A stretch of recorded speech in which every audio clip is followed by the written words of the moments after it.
Hello everyone, welcome to Shorthand Battle. I am Divya and I am going to dictate you a legal passage of 517 words at the speed of 120 words per minute. So be ready for the dictation. 3, 2, 1 and go.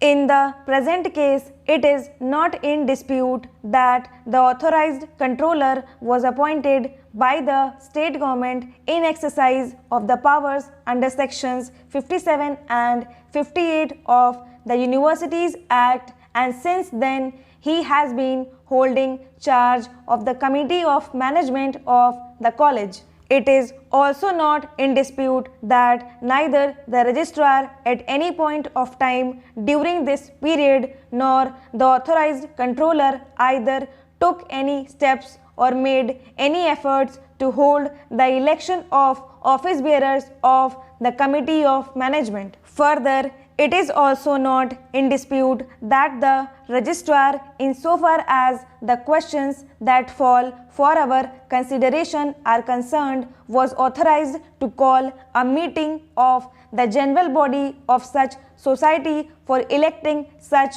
office bearers if he was satisfied that election of office bearers of a society had not been held within the time specified in the rules of that society and that he did not exercise such powers. Furthermore, it is not in dispute that the bylaws of the trust provide for such an election after every 3 years and within the time stipulated therein.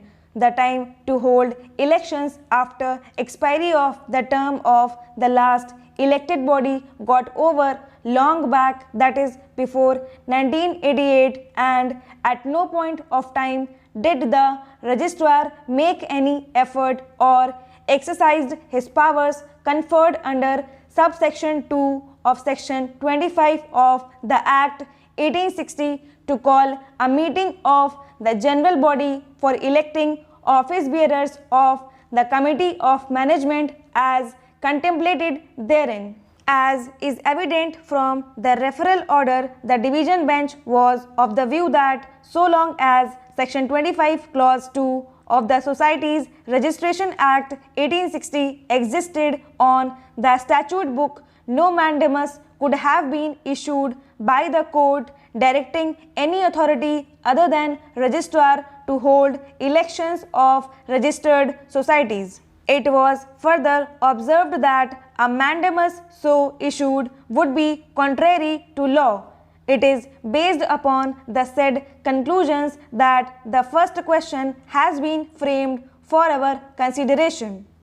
In our considered view, the conclusion reached by the division bench is based upon the assumption that Section 25 Clause 2 is firstly of a mandatory character and secondly that the same confers exclusive jurisdiction and authority on the registrar alone. Here, it becomes pertinent to note that the powers exercisable by the registrar in terms of subsection 2 by the very nature of the power conferred is apparently directory in nature. The power conferred on the registrar becomes exercisable upon him being satisfied that an election of office bearers of a society has not been held within the time specified under its rules or by laws. The provision then prescribes that upon such satisfaction being arrived at, the registrar may call a meeting of the general body of such society for election of its office bearers.